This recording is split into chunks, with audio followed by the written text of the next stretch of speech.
دیکھیں، ایک تو کیٹاگوریکل عقیدہ جو قرآن سے ہمیں ملتا ہے وہ یہ ہے کہ اس دنیا کی زندگی میں کسی شخص کا بیداری کے عالم میں سر کی آنکھوں سے اللہ کو دیکھنا یہ ناممکن ہے۔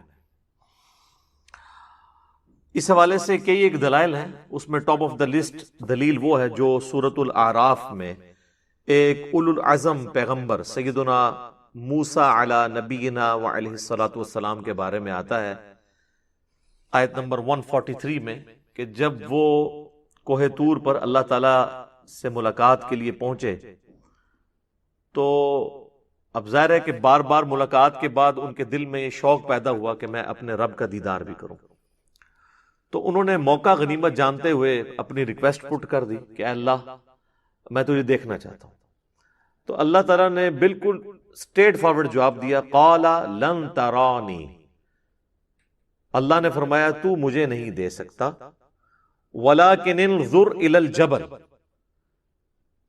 لیکن تم پہاڑ کی طرف دیکھو جس پہ ہم اپنی تجلی نازل کریں گے، اگر یہ پہاڑ قائم رہ گیا، ہماری تجلی کو برداشت کر گیا، تو پھر تم گمان کرنا کہ تم بھی دیکھ سکتے ہو۔ اور پھر اسی آیت میں آتا ہے کہ جب وہ پہاڑ پر اللہ نے تجلی فرمائی تو موسیٰ علیہ السلام اللہ تعالیٰ کو ڈائریکٹ دیکھنے کی وجہ سے نہیں بلکہ انڈائریکٹلی اس پہاڑ پہ تجلی جو پڑی اس کی وجہ سے بے ہوش ہو گئے، اور پھر جب ہوش میں ہے تو انہوں نے اللہ تعالیٰ کی طرف رجوع لائے کہ یہ تو ممکن نہیں ہے۔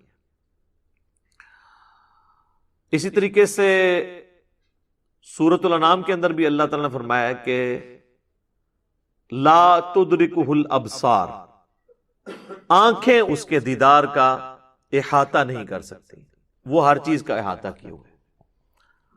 تو ان آیات کی روشنی میں یہ چیز کلیئر ہے کہ یہ سر کی آنکھوں سے دنیا میں تو امپاسبل ہے۔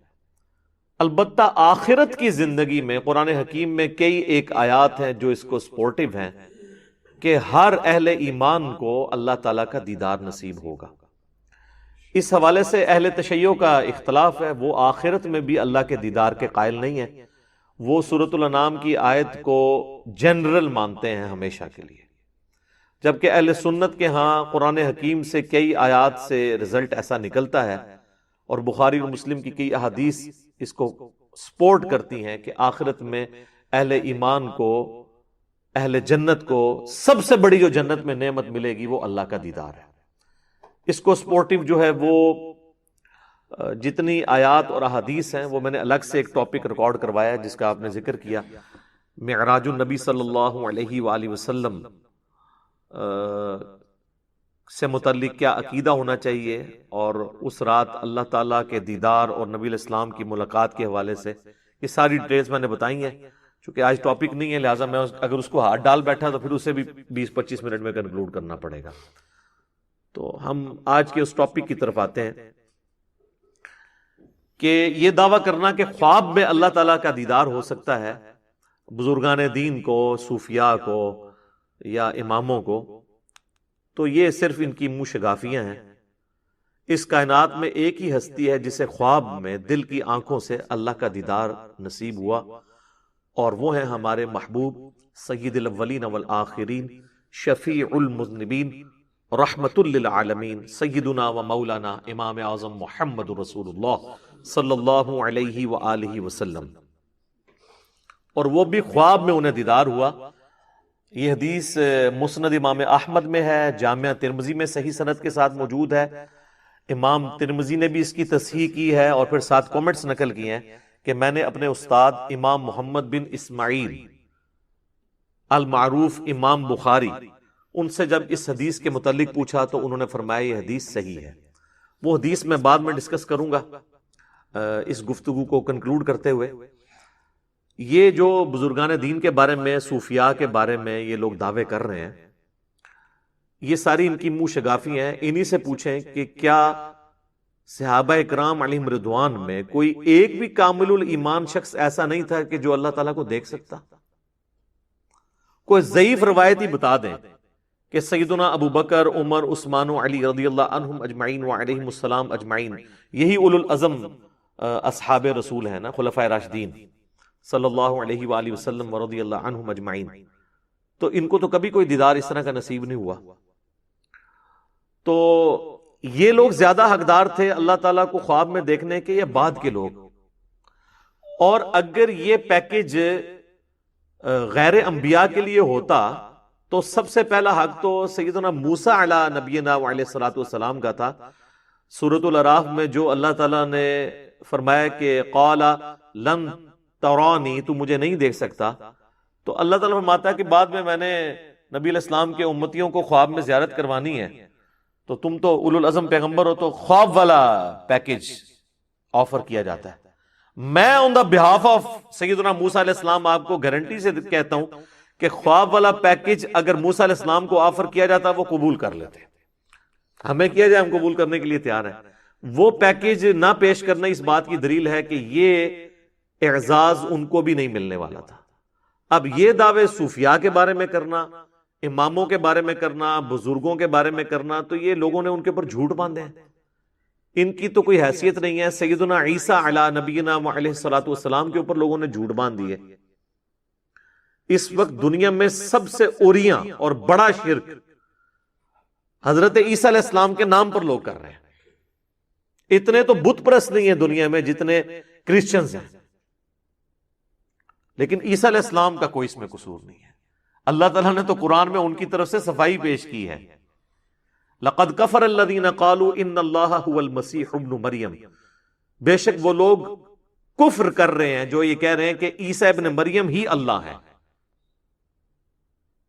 وقال المسیح، جبکہ مسیح تو خود کہا کرتے تھے یا بنی اسرائیل، اے اولاد یعقوب، اے بنی اسرائیل، اعبدوا اللہ ربی و ربکم، اس رب کی عبادت کرو جو میرا بھی رب ہے اور تمہارا بھی رب ہے.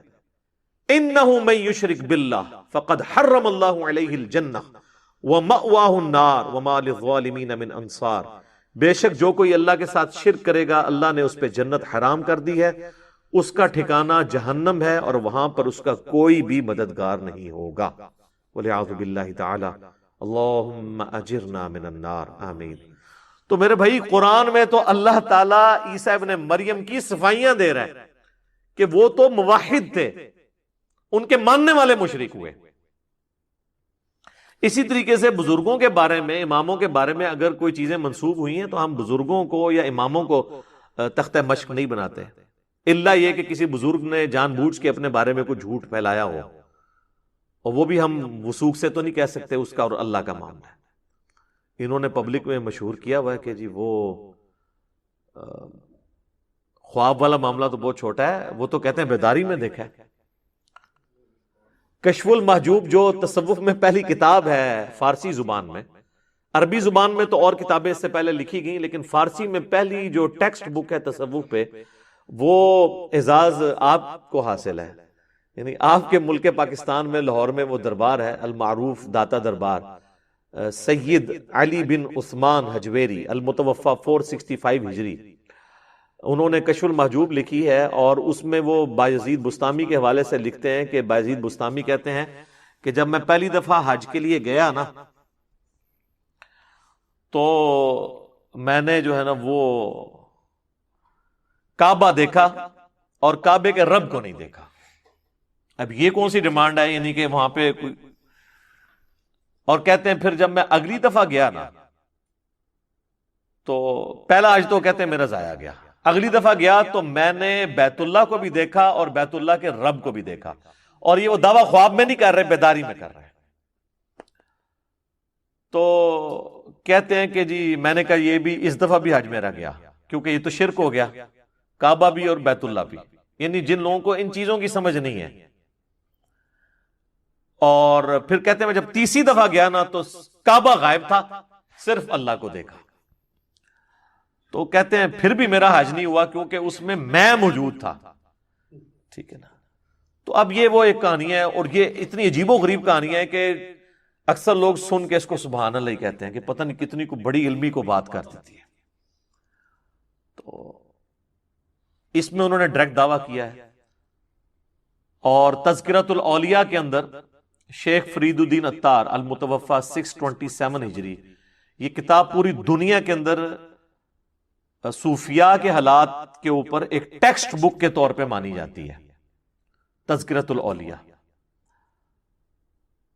تو اس کے اندر انہوں نے بایزید بستامی کے اوپر ایک چیپٹر باندھا ہے، بایزید بستامی کی معراج، اور وہ کہتے ہیں کہ جی بایزید بستامی کو باقاعدہ معراج ہوئی ہے، جس طرح نبی علیہ السلام کو معراج ہوئی ہے، اور اس میں ان کا دعویٰ لکھا ہے کہ میں نے اللہ تعالیٰ کا مشاہدہ کیا ہے معراج کی رات، خواب میں نہیں، معراج کی رات جو انہوں نے معراج کی۔ اور اس کے بعد پھر کشف المحجوب اگر آپ پڑھ کے دیکھیں تو اس میں بایزید بستامی کے بارے میں آتا ہے کہ وہ کہا کرتے تھے سبحانی سبحانی ما اعظم شأنی، میں پاک ہوں، میری شان کتنی بلند ہے۔ تو علی بن عثمان اجویری کہتے ہیں کہ اصل میں اللہ ان کے منہ سے بولتا تھا، کوئی شخص خود تو یہ نہیں کہہ سکتا اپنے بارے میں، تو وہ بولنے والی حق تعالیٰ کی زبان تھی بایزید کے منہ سے۔ اب یہ وہ عقیدہ ہے جو ہمارا نبی الاسلام کے لیے بھی نہیں ہے۔ ہم نبی صلی اللہ علیہ وآلہ وسلم کے قلب اطہر پہ قرآن کا نزول مانتے ہیں۔ ہم یہ نہیں کہتے کہ اللہ تعالیٰ رسول اللہ کے منہ سے بولتا تھا، بلکہ ہم کہتے ہیں اللہ تعالیٰ جو ان پہ نازل فرماتا تھا وہ وہی نبی علیہ السلام ارشاد فرماتے تھے۔ یہ عقیدہ تو ہمارا نبی علیہ السلام کے بارے میں بھی نہیں ہے۔ اور پھر تذکرۃ الاولیاء کے اندر بھی یہی ان کے دعوے لکھے ہوئے ہیں، اور وہ بھی یہی اسی قسم کی باطل تعویلات کرتے ہیں۔ اور پھر وہ تو ایک سٹیپ آگے چلے گئے نا، انہوں نے کہا کہ بایزید بستامی سے جب پوچھا گیا کہ بتائیں قیامت والے دن سب لوگ رسول اللہ کے جھنڈے کے نیچے ہوں گے یا آپ کے جھنڈے کے نیچے ہوں گے؟ یہ پوچھنے والے بٹ کیڑے نے جنہوں نے قرآن حدیث ہی نہیں پتا۔ تو کہتے ہیں میں قسمیاں کہتا ہوں کہ محمد صلی اللہ علیہ وآلہ وسلم اور تمام انبیاء میرے جھنڈے کے نیچے ہوں گے۔ اور یہاں پہ انہوں نے ختم نہیں کیا، وہ کہتے ہیں لوائی اعظم من لوائی محمد، میرا جھنڈا محمد کے جھنڈے سے بھی بڑا ہوگا۔ استغفر اللہ واتوب الیہ۔ حضرت صاحب اگر آپ نے یہ بات کہی ہے نا تو آپ پاکستان میں آئیں تو سب سے پہلے میں پٹیشن فائل کروں گا 295C کی۔ اب ان لوگوں کے ماننے والوں کو کم از کم ان کتابوں کو پرنٹ کرنے والوں پہ تو 295C لگوانی چاہیے جب تک وہ پرنٹنگ سے توبہ نہیں کرتے۔ تو پھر وہ مصنف عطار صاحب جو ہیں فرید الدین عطار، وہ اس کی تعویل کرتے ہیں، وہ کہتے ہیں یار کہ بات یہ اتنے بڑے بزرگان دین تھے، یہ کیسے رسول اللہ کی توہین کر سکتے ہیں؟ اصل میں ان کے منہ سے اللہ بول رہا تھا جب وہ کہہ رہے تھے نا کہ میرا جھنڈا محمد کے جھنڈے سے بڑا ہے، تو اللہ کا جھنڈا تو محمد کے جھنڈے سے بڑا ہی ہوگا۔ ایک جھوٹ کو چھپانے کے لیے ایک اور جھوٹ بولا، اور وہ جھوٹ اتنا بڑا بلنڈر ہے کہ قیامت والے دن تو جھنڈا ہونا ہی ایک ہے۔ صحیح مسلم میں حدیث ہے قیامت والے دن سب سے پہلے میں قبر سے نکالا جاؤں گا، سب سے پہلے میں شفاعت کروں گا، اور سب سے پہلے میری شفاعت قبول کی جائے گی۔ اور صحیح مسلم میں حدیث ہے کہ سب سے پہلے میں جنت کے دروازے پر جاؤں گا، دستک دوں گا، تو دستک کے اگینسٹ جواب آئے گا فرشتے کی طرف سے، کون؟ تو میں کہوں گا محمد، تو وہ مجھے کہے گا کہ مجھے اللہ کی طرف سے یہی حکم تھا کہ یہ جنت کا دروازہ سب سے پہلے آپ کے لیے کھلا ہے۔ یہ ہے کتابوں کا خدا، یہ ہے کتابوں کا پیغمبر، اور بابوں کا ریلیجن اب آپ دیکھ لیں۔ تو پھر ہم کیوں نہ عرض کریں کہ مرنے سے پہلے اے مسلمان کر لے اس پہ غور، کتابوں کا خدا اور ہے، بابوں کا خدا اور، کتابوں کا دین اور ہے، بابوں کا دین اور، کتابوں کا جہاں اور ہے، بابوں کا جہاں اور۔ تو ٹھیک کہتے ہیں نا وکھرا جہاں ہوتا ہے، تو وکھرا یہ نظر آ رہا ہے وکھرا جہاں ہے۔ حتیٰ کہ بخاری اور مسلم دونوں میں حدیث ہے، نبی علیہ السلام نے فرمایا انا سید الاولین والآخرین، میں جتنے گزر چکے، جتنے قیامت تک آئیں گے، تمام کا سردار ہوں، اور اللہ کے حضور میں ان کا خطیب بنوں گا۔ یہ ہے کتابوں کا دین۔ اور دوسری طرف بایزید بستامی المتوفا 261 ہجری، ابو یزید بستامی، یزید ابا جی تو 261 ہجری میں فوت ہوئے ہیں، اور میرے امام مسلم بھی 261 ہجری میں فوت ہوئے ہیں۔ ان کا نام ہے ابو الحسین مسلم بن حجاج القشیری۔ اور میں جو حدیثیں بیان کر رہا ہوں نا کہ قیامت والے دن لوگ میرے جھنڈے کے نیچے ہوں گے، میں شفاعت کروں گا، وہ امام مسلم لے کر آئے۔ کیسے ویسے میچ ہوا ہے کام؟ ابو یزید 261 ہجری والے اور ابو الحسین 261 ہجری والے، بالکل دونوں کے عقیدے ڈیفرنٹ ہیں۔ یہ ہے کتابوں کا دین، اور وہ ہے بابوں کا دین. ہاں آپ کہہ لیں کہنے کو تو دین سب کا اسلام ہے، لیکن کتابوں کا جہاں اور ہے، بابوں کا جہاں اور. اسلام کو صوفیاء بھی کلیم کر رہے ہیں، سلفی بھی کر رہے ہیں، بریلوی دیوبندی اہل حدیث شیعہ سب کر رہے ہیں. کتابوں میں دین دیکھنا ہے کیا ہے. تو یہ تو میں نے آپ کو اس لیے بتایا کہ یہ بیداری کے یہ لوگ دعویٰ کر رہے ہیں. اچھا، وہ تذکرۃ الاولیاء میں انہوں نے یہ بھی لکھا ہے کہ بایزید بستامی کے بارے میں جنید بغدادی فرمایا کرتے تھے کہ ان کا اولیاء میں وہی مرتبہ ہے جو جبرائیل علیہ السلام کا فرشتوں میں ہے. یعنی اولیاء کے سردار کون ہے؟ بایزید بستامی. جیسا کہ فرشتوں کے سردار ہیں تو شیخ عبد القادر جیلانی تو فارغ ہو گیا. بیک وقت تو دو نہیں ہو سکتے نا. اور حقیقت یہ ہے کہ یہ دونوں ہی فارغ ہیں. اولیاء اللہ کا سردار امت کے اندر کوئی ہے نا تو وہ ابو بکر، عمر، عثمان و علی ہیں رضی اللہ عنہم اجمعین وعلیہم السلام اجمعین. کیونکہ غیر نبی کے اوپر یہی کیٹیگری ہے نا اولیاء اللہ کی. تو کہانی ہے. شیخ عبد القادر جیلانی رحمۃ اللہ علیہ کو تو پتہ بھی نہیں ہوگا میرے ساتھ انہوں نے کیا کچھ کیا ہے. تو بال یہ جو ٹائٹل انہوں نے دیا تھا وہ بھی انہوں نے خود کتابوں میں چھین لیا ہوا ہے خود ہی. اچھا، یہ تو تھا بیداری. اب خواب میں آپ کو بتاتا ہوں جو ان کے کلیم ہے.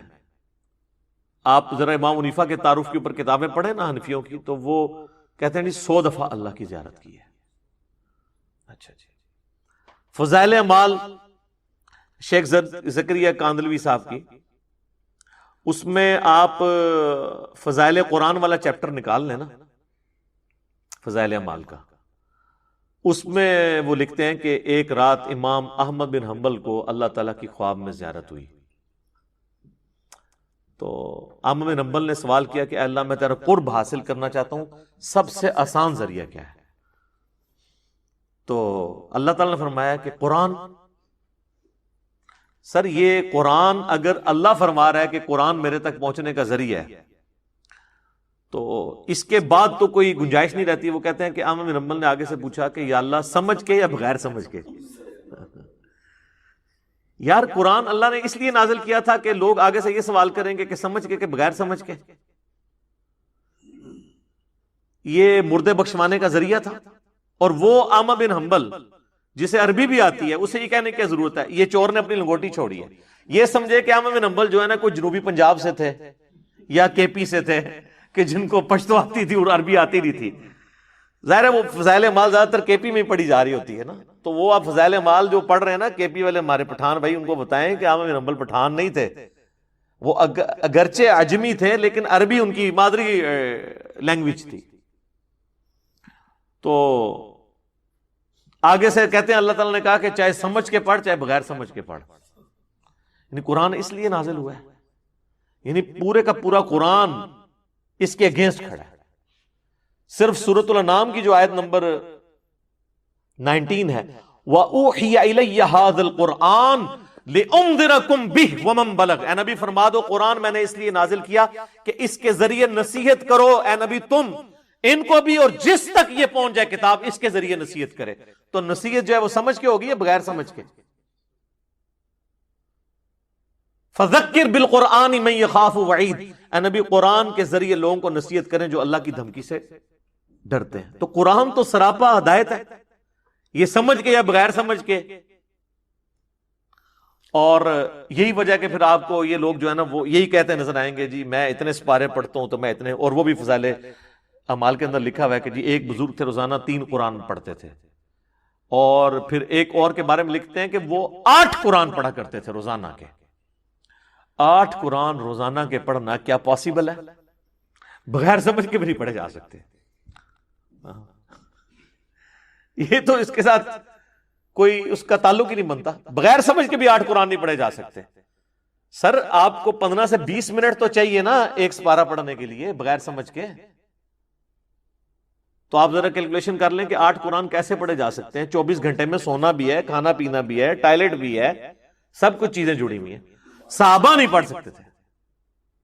صحیح مسلم میں حدیث ہے، بخاری میں بھی اس کا کچھ حصہ موجود ہے کہ نبی علیہ السلام فرمایا تم میں سے کسی کی استطاعت ہے کہ رات میں 1/3 قرآن پڑھ لے. صحابہ نے کہا یا رسول اللہ ہم میں کون ایسی استطاعت رکھ سکتا ہے؟ تو آپ نے فرمایا کہ سورہ اخلاص 1/3 قرآن کے برابر ہے. تو صحابہ نے تو نہیں کہا کہ بھئی ہمارے جو گھوڑے کے سم سے جو خاک اڑے گی وہ کسی ہمارے گھوڑے کی نتنوں میں بیٹھے تو کوئی بزرگ اس کو نہیں پہنچ سکتا، تو جب بزرگ 8 قرآن پڑھیں گے تو ہم کیوں نہیں پڑھ سکتے یا رسول اللہ؟ کہانی ہے نا، جو مرضی بیان کرو. جو میں کہتا ہوں صحیح مسلم میں وہ حدیث ہے کہ بنو سلمہ جو ہے مسجد نبی کے قریب شفٹ ہونے لگے، نبی الاسلام نے ان کا جھمگٹا دیکھا، آپ نے فرمایا کیا ارادہ ہے؟ کہ یا رسول اللہ اتنی دور سے آتے ہیں اپنے گاؤں سے تو جماعت رہ جاتی ہے، چاہتے ہیں آپ کے پاس شفٹ ہو جائیں، اتنی دور سے مشقت کر کے پیدل چل کے آنا پڑتا ہے. تو آپ نے فرمایا کہ جتنے قدم چل کے آتے ہو نا اتنی نیکیاں تمہارے نامہ اعمال میں لکھی جاتی ہیں. تو انہوں نے پھر دوبارہ شفٹ ہو گئے وہ، اور انہوں نے ارادہ ترک کر دیا. تو میں کہتا ہوں یار یہ تو کہتے ہیں بزرگ جو ہے وہ ایک نماز مکے پڑھتے ہیں، دوسری مدینے پڑھتے ہیں، روحانی طور پہ تیسری بیت المقدس. صحابہ کو تو اپنے گھر مدینے کے گاؤں سے شہر میں شفٹ کرنے پڑ رہے ہیں. نبی اسلام کو تو بقول ان کے کہنا چاہیے تھا کہ بھئی آنے میں تکلیف ہوتی ہے تو اڑ کے آ جایا کرو. تمہارے گھوڑے کے نتنے میں بیٹھنے والی خاک سے بھی گئے گزرے جو بزرگان دین ہوں گے وہ تو اڑا کریں گے، تو تم نہیں اڑ سکتے. سر یہ کتابوں کا دین ہے، کتابوں کا دین بابوں کے دین سے بالکل مختلف ہے. جب تک یہ بابے نہیں نہ اکھڑتے اس وقت کتابیں نہیں ان کے اندر داخل ہوں گی. اب تو اللہ کا شکر ہے اکھڑ گئے ہیں، اب تو کبھی کوئی یاد کرواتا ہے تو یاد آتا ہے، تو ادروائز تو اللہ کا شکر ہے کہ یہ سارا کا سارا معاملہ کلیئر ہو گیا. اچھا پھر فضائل مال کے اندر انہوں نے نا صرف یہاں پہ دروازہ نہیں بند کیا قرآن کو سمجھنے کا، انہوں نے اس کو مزید انشور کیا اور انہوں نے کہا کہ قرآن پاک جو ہے نا اس کی تفسیر کے لیے، اس کو سمجھنے کے لیے 15 علوم چاہیے تاکہ بالکل انشور ہو جائے کہ کوئی ترجمے کی طرف جائے ہی نہ. اور وہ گنواتے گنواتے 14 علوم تک جب پہنچے ہیں نا، اور جب 15واں لکھا ہے تو لکھا 15واں وحبی ہے، گاڈ گفٹڈ، کہتے ہیں اللہ کی طرف سے. جو ہم کہتے ہیں نا نبوت وحبی ہے، ولایت کسبی ہے، یہ دو ٹرمز ہیں. یعنی جو آپ محنت کر کے حاصل کر سکتے ہیں اسے کہتے ہیں کسبی، یہ کسب حلال. تو نبوت کسبی نہیں ہے، وحبی ہے جسے اللہ تعالیٰ دے. تو وہ کہتے ہیں 15واں علم جو ہے وہ وحبی ہے، وحبی نہیں، وحبی بھی ویسے ہسٹری بڑھا ہے، وحبی. تو اب وہ کون شخص دعویٰ کر سکتا ہے کہ میرے پاس وہ وحبی علم ہے؟ تو اگر کوئی 14 علوم سیکھ بھی لے، ایون ویسے تو ان کے لوگوں کو 14 کے انعام بھی نہیں آتے ہوں گے، تو وہ پھر کہیں گے جی 15واں تو پھر بھی تہاڈے کول کوئی نہیں ہے کیونکہ تہاڈا فرقہ دوسرا ہے. تو یہ سب انہوں نے کہانیاں ہرڈلز رکھی تھی. قرآن کے دشمن ہیں، ایسے دشمن ہیں کہ کوئی بےچارہ اگر قرآن لے کے بیٹھے نا ترجمے سے پڑھنے کے لیے تو پہلی اس پہ قدغن یہ لگائیں گے جی بغیر وضو کے آپ قرآن کو ہاتھ نہیں لگا سکتے. اب تو خیر ٹچ سکرین موبائل نے مسئلہ حل کر دیا ہے، وہ تو یہ بھی مانتے ہیں کہ اس کو آپ ہاتھ لگا سکتے. وضو کر کے کوئی بیٹھ جائے گا تو کہیں گے آپ نے ڈائریکٹ نہیں پڑھنا، کسی عالم سے جا کے پڑھنا. عالم کے پاس جائیں گے تو وہ آگے تفسیروں کے چکر میں ڈال دے گا. وہ کہا جی اس کا تو ترجمہ ہے نا، یہ ترجمے میں سے ڈائریکٹ نہیں مطلب نکلنا، آپ نے جو انڈائریکٹ مطلب بھی نہیں نکلتا وہ آپ نے نکالنا ہے. اس میں سے جو اچھل اچھل کے ڈائریکٹ نکل رہا ہوگا نا وہ نہیں آپ نے نکالنا. مطلب ایاک نعبد و ایاک نستعین سے اچھل اچھل کے کیا نکل رہا ہے کہ اللہ کو پکارنا ہے، یہ نہیں آپ نے مطلب سمجھنا. آپ نے بابوں کے پکارنے کو بھی اللہ کا پکارنا سمجھنا ہے. تو اس طریقے سے یعنی یہ پھر ڈسیو کرنے کی کوشش کرتے ہیں. اور پھر یہ ان کے پاس ہتھیار ہے جی وہ 15واں علم وحبی ہے. اور جناب سنبھال لو وہ 15واں علم کس نے حاصل کیا اور کس نے بتایا. اچھا یہ تو میں نے آپ کو بتایا کہ یہ خواب اور بیداری کے بارے میں. ایک اور بڑا انٹرسٹنگ واقعہ ہے فضائل حج شریف میں لکھا ہوا ہے. فضائل حج بھی فضائل مال کا ایک چیپٹر ہے لیکن الگ سے چھپتا ہے. بیسیکلی یہ پورا ایک نصاب تھا، اس کا نام تھا تبلیغی نصاب. تبلیغی نصاب کے اندر نا چیپٹرز تھے، فضائل نماز، فضائل قرآن، فضائل درود، فضائل حج، یہ بے شمار چیپٹرز تھے. انہوں نے پھر چھانٹی کر کے نا کچھ چیپٹرز کٹھے کر کے فضائل اعمال کے نام سے چھاپ دیے. ایک چیپٹر اسی میں سے کاٹ کے الگ کر کے فضائل درود بنا دیا، ایک چیپٹر فضائل حج بنا دیا. اور پلیز اس کی یہ لی کہ یہ تو حج کے دنوں میں ضرورت ہے. آپ دیکھیں حج کے دنوں میں فضائل حج سے درس ہو رہا ہوتا ہے، فضائل مال سائٹ پہ پڑی ہوتی ہے. فضائل مال بھی بعد میں نام رکھا گیا، اصل یہ کتاب تھی تبلیغی نصاب، یعنی ان کا نصاب. اس میں سے فضائل مال نکالی گئی چند ایک چیپٹرز کو اکٹھا کر کے. فضائل حج علیحدہ سے چیپٹر چھپا ہوا ہے، اس میں وہ کہتے ہیں کہ ابدال میں سے ایک شخصیت کا بیان ہے.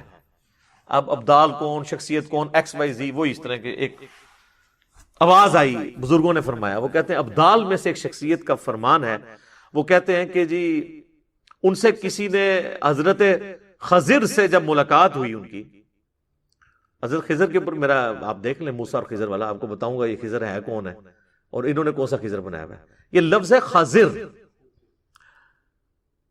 حضرت خضر سے ملاقات ہوئی ابدال میں سے ایک شخص کی، تو اس نے کہا کہ حضرت آپ تو اس امت کے بڑے بڑے اولیاء کے پاس گئے ہیں، آج تک آپ کو کوئی ایسا ولی ملا ہے جو مرتبے میں آپ سے بھی زیادہ ہو؟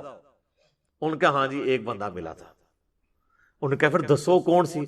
وہ کہتے ہیں کہ میں مسجد نبوی میں بیٹھا ہوا تھا اور محدث عبد الرزاق جو امام بخاری امام مسلم کے استاد ہیں، امام بخاری امام مسلم نے ان سے احادیث لی ہیں.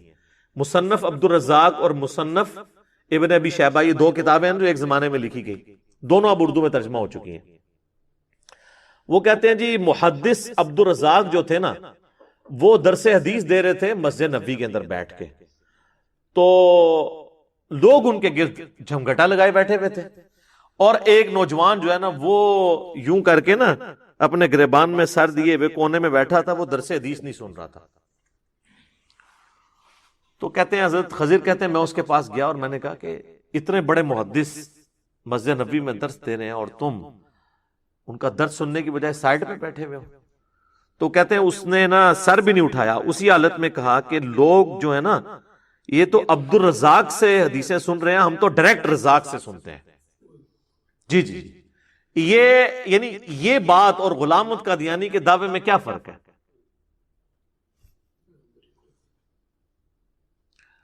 تو اچھا وہ خضر کہتا ہے میں پریشان ہو گیا. اس نے کہا اچھا بتاؤ کہ اگر تم اتنا ہی سمجھتے ہو اپنے آپ کو تو بتاؤ میں کون ہوں. تو وہ کہتے ہیں کہ جی اس شخص نے سر اٹھائے بغیر کہا کہ اگر میں غلطی پر نہیں ہوں نا تو تم خضر ہو. ویسے جو اس کو ذرا مرچیں لگا کے لکھتے ہیں نا تو وہ کہتے ہیں جی انہوں نے جناب نا انج نگاہ اتے اٹھائی،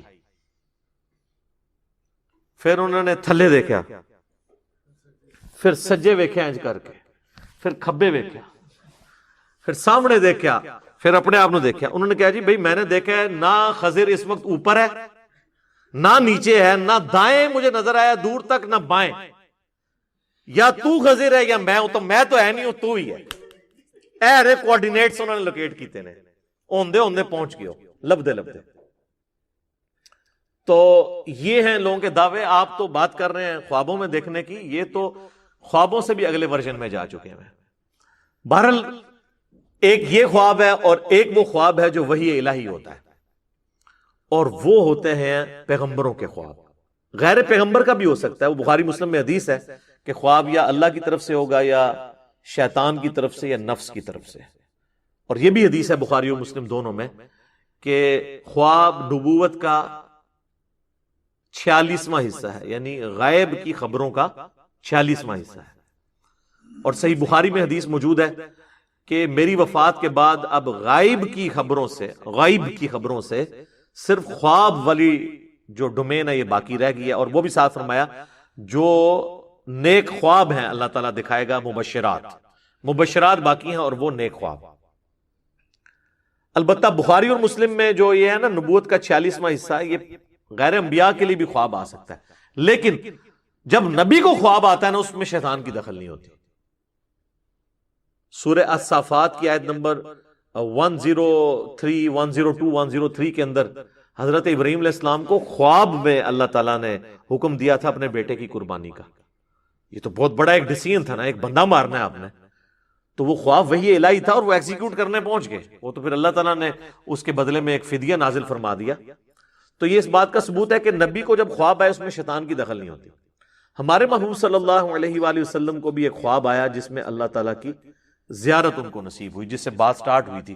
وہ خواب صحیح سند کے ساتھ مسند امام احمد میں ہے، جامعہ ترمذی میں ہے. امام ترمذی نے اس حدیث کو حسن صحیح کہا.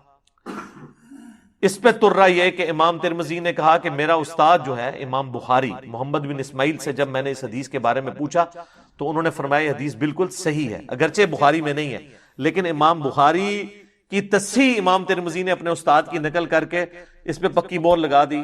اس حدیث کو مسند احمد کی تحکیم کرنے والے شعیب ارنوت رحمت اللہ علیہ نے بھی صحیح کہا، ترمذی کی تحکیم کرنے والے شیخ البانی اور شیخ زبیلی زئی نے بھی اس کو صحیح کہا، یعنی امت نے اس کو ایکسپٹ کیا. اور یہ حدیث مشکات کے اندر آپ کو شروع میں مل جائے گی، کتاب المساجد چیپٹر میں، نماز پڑھنے کے مقامات والے چیپٹر میں، کیونکہ اس حوالے سے بھی اس میں ایک ذکر موجود ہے. 748 نمبر ہے جی مشکات میں اس کا، اور ترمذی میں ہے 3235. اس حدیث کا ویسے ٹیسٹ یہ ہے کہ میں اسے ورڈ بائی ورڈ پڑھوں، اور اس میں ایک دعا بھی ہے، وہ ہم کوشش کریں گے کہ اس کے نیچے ڈسپلے کریں. نبی علیہ السلام نے حکم فرمایا کہ میرا یہ خواب سچا ہے، میرے امتیوں تک پہنچاؤ تاکہ وہ یہ دعا یاد کریں. یہ اللہ سے بہت بڑی دعا ہے جو نبی علیہ السلام نے اس خواب میں مانگی ہے. معاذ ابن جبل کہتے ہیں کہ ایک روز رسول اللہ صلی اللہ علیہ وآلہ وسلم ہمیں نماز فجر پڑھانے کے لیے تشریف نہ لائے، قریب تھا کہ ہم سورج کے طلوع ہونے کا مشاہدہ کر لیتے. پھر آپ بہت تیزی سے تشریف لائے، چنانچہ نماز کے لیے اقامت کہی گئی. رسول اللہ صلی اللہ علیہ وآلہ وسلم نے اختصار کے ساتھ نماز پڑھائی.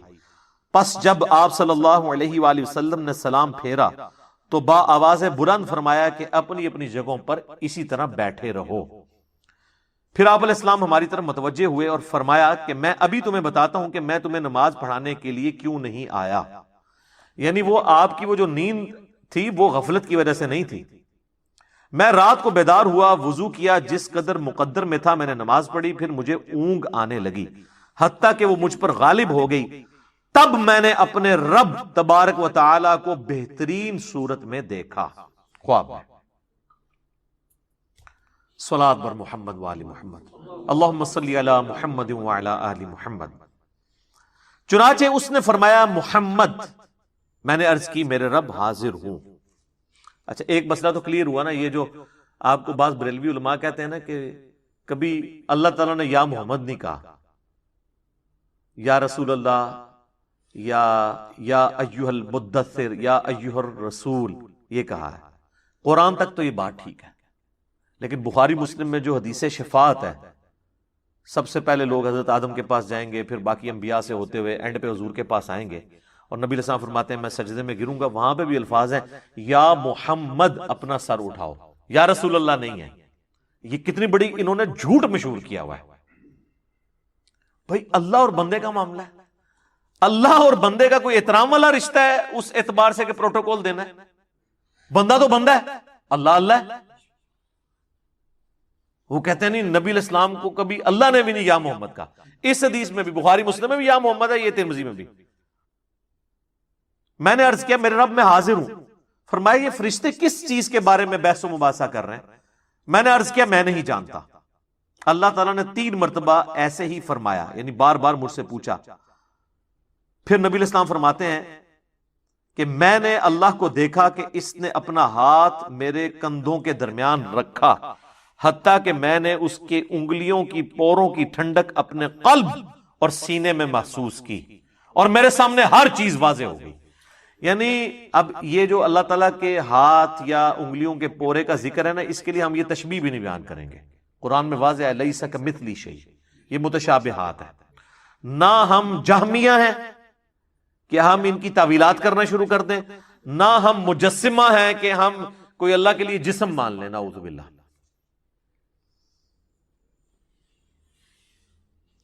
اور یعنی اس کی برکت سے پھر ہر چیز کہتے ہیں مجھے واضح ہوگی اور میں نے پہچان لی. پھر میرے رب نے مجھ سے فرمایا محمد. میں نے عرض کی میرے رب میں حاضر ہوں. یہ مقرر فرشتے کس چیز کے بارے میں بحث و مباحثہ کر رہے ہیں؟ میں نے عرض کیا کہ گناہ مٹا دینے والے اعمال کے بارے میں. اللہ نے پوچھا وہ کیا ہیں؟ اب سکھایا اللہ نے خود ہی ہے، لیکن یہ اصل میں تربیت ہو رہی ہے. میں نے عرض کیا باجماعت نماز پڑھنے کے لیے چل کر جانا. یہ آپ نے ذرا مال نوٹ کر رہے ہیں. نماز کے بعد مسجد میں ہی بیٹھے رہنا، اور ناگواری کے باوجود اچھی طرح مکمل وضو کرنا. 3 عمل. پھر وہ کس چیز کے بارے میں بحث کر رہے ہیں؟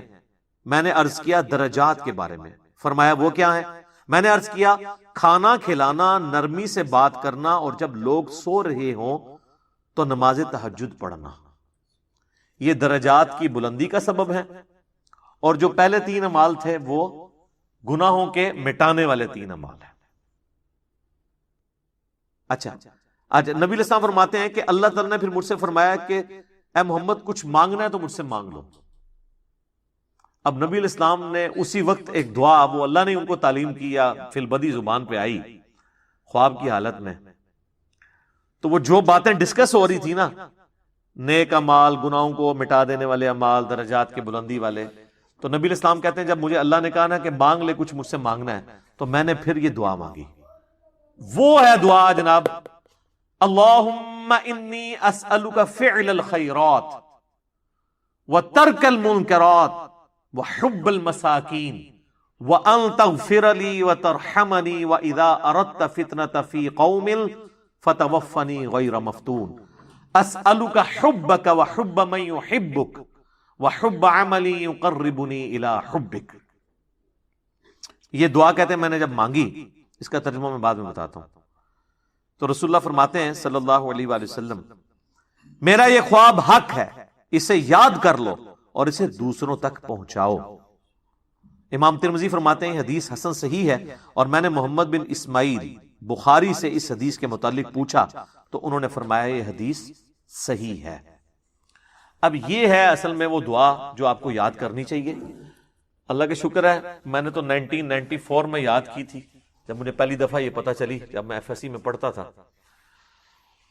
تو نماز کے تشہد میں اسے پڑھیں اس دعا کو، کیونکہ بخاری مسلم میں حدیث ہے جب درود شریف پڑھ چکو تشہد میں، اس کے بعد جو چاہو اپنے رب سے مانگو. تو آپ یہ مانگیں کہ اللہم انی اسألک فعل الخیرات، اے اللہ میں تجھ سے سوال کرتا ہوں ہر طرح کے نیک کام کرنے کا، وترک المنکرات اور ہر برے کام کو چھوڑ دینے کا، وحب المساکین اور مسکینوں سے محبت کرنے کا. وہی باتیں جو وہ ڈسکشن ہو رہی تھی. وَأَن تَغْفِرَ لِي وَتَرْحَمَنِي، اور یہ کہ تو مجھے بخش دے اور مجھ پر رحم فرما.